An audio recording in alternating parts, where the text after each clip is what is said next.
Halo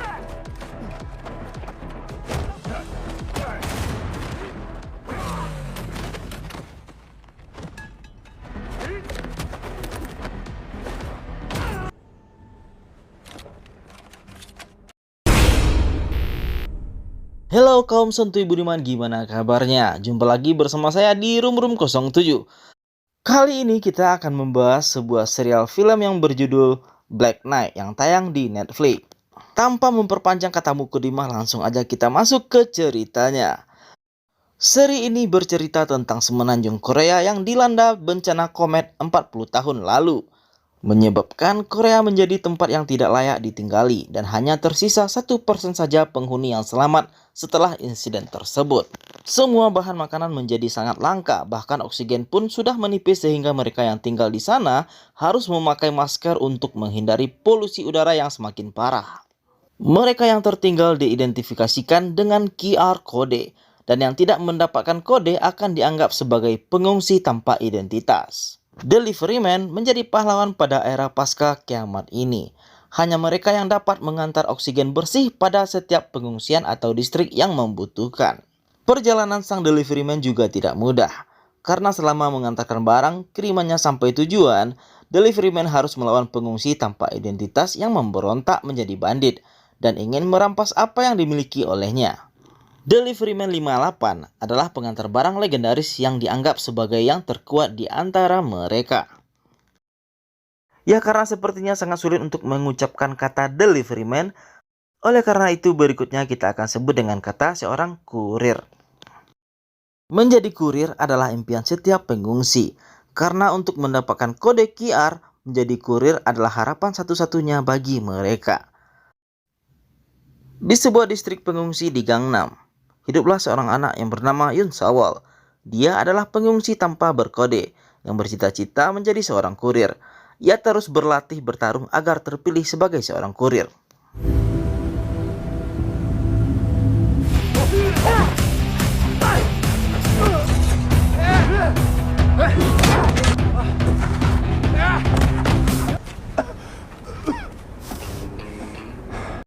Di tempat lain, 58 sedang mengantarkan oksigen ke rumah seorang pelanggan yang sudah tua. Pak tua itu hampir saja meninggal jika 58 tak tepat waktu memberikan oksigennya. Lalu 58 mendapatkan pemberitahuan kalau temannya dalam bahaya. Ia pun dengan segera pergi membantu temannya itu yang ternyata sedang dirampok oleh para perampok. 빨랑 실어라. 지원 때문에 인생. 잠깐만. 저거 좀 가져가자.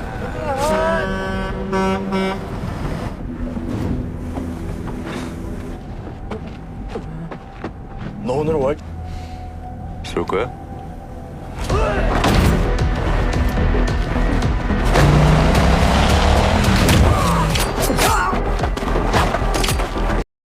Setelah menghajar semua perampok itu, 58 tidak membunuh mereka. Ia pun melepaskan para pengungsi itu dan menyuruh mereka untuk tidak mencuri lagi. Yoon Sawol mengendap-endap masuk ke distrik umum, di mana sedang ada patroli. Ia melihat seorang anak kecil pengungsi yang ditangkap oleh para tentara karena menyelinap di distrik itu. Padahal yang punya rumah mengizinkan anak tersebut tinggal bersamanya karena kasihan. Ternyata Yoon Sawol juga seorang penyelinap di distrik umum. Ia tinggal bersama Jung Seol Ah dan seorang tentara dengan pangkat mayor yang bernama Seol Ah. Sawol kena hajar oleh mayor karena kabur keluar distrik. Dan ia juga dikenakan hukuman tidak boleh keluar rumah selama 2 minggu. Tampaknya selama ini mayor menampung Yoon Sawol dan telah pusing memikirkan cara agar Sawol mendapatkan kode QR. 위험해지는 거 싫으니까 집에만 처박혀 있어. 그게 제일 안전해. 우리 윤사월 일주일 외출 금지. 네?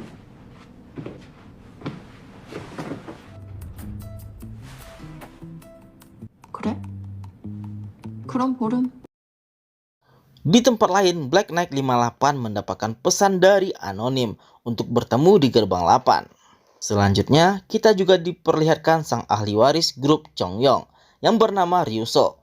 Ia tinggal di distrik khusus yang megah. Grup ini adalah satu-satunya perusahaan yang memasok oksigen. 이런 환경에서 아이도 낳고 저렇게 살아간다.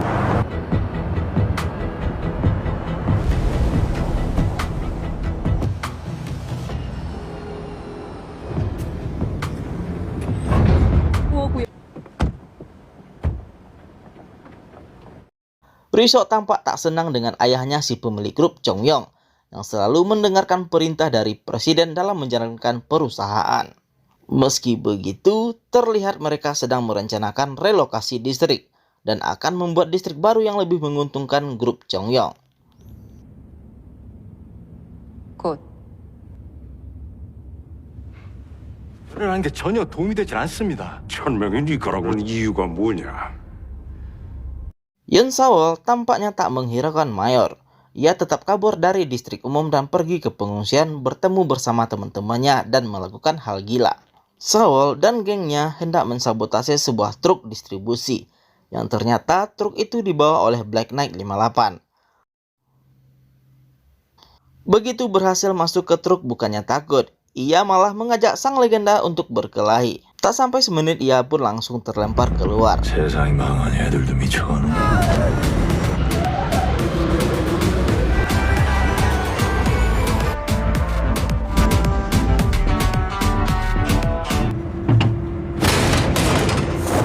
한번 붙자.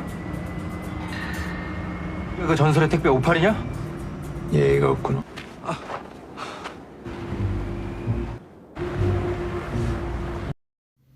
Tak lama kemudian 58 akhirnya sampai di gerbang 8, tempat pertemuannya dengan anonim.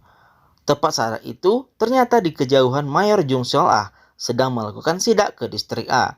Mayor merasa aneh karena seluruh petugas di sana menutupi kejadian yang terjadi di distrik itu. 들어가실 수가 없습니다. 기밀 유지가 중요하다.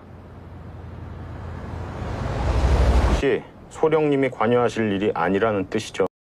Saat jalan pulang, mobil Mayor terhambat oleh sebuah truk, yang ternyata itu adalah truk 58. Di sini akhirnya kita tahu kalau anonim yang akan bertemu dengan 58 adalah Mayor Seol-ah.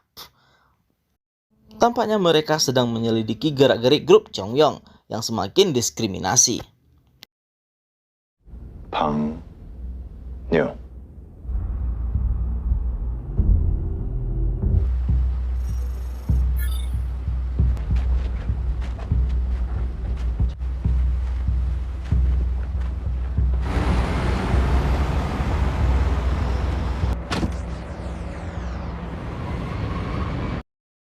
Setelah bertemu dengan 58, Yun Sawol pun akhirnya tiba di rumah di distrik umum. Begitu sampai, ia langsung dijebak oleh Jung dengan menguncinya di kamar agar ia tidak bisa kabur lagi. 돈인데? 없어. 일도 없어. QR코드 인식이 필요합니다. Sementara itu di distrik pengungsi, terlihat 58 membagikan oksigen yang ia dapat dari bekerja sebagai kurir kepada para pengungsi. Tak hanya ia seorang, para kurir lainnya bagaikan pahlawan membagikan oksigen dan makanan kepada para pengungsi itu. Kita sebut saja mereka dengan nama Black Knight.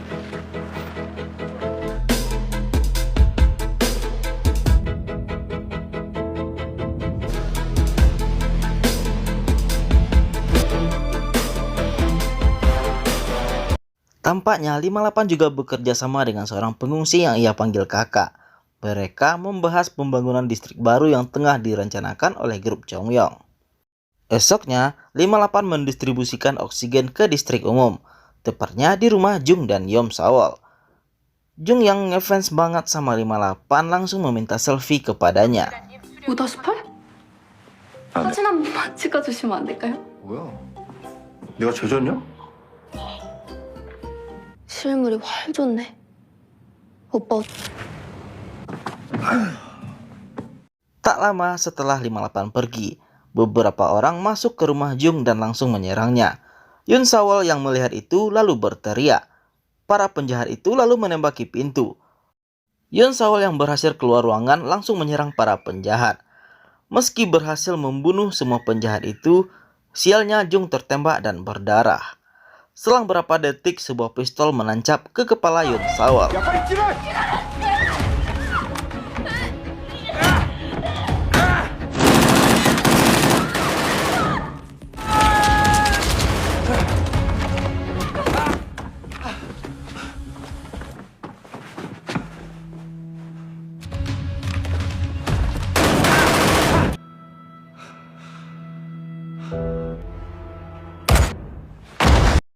Bagaimana kelanjutannya? Kita akan melanjutkan di part 2.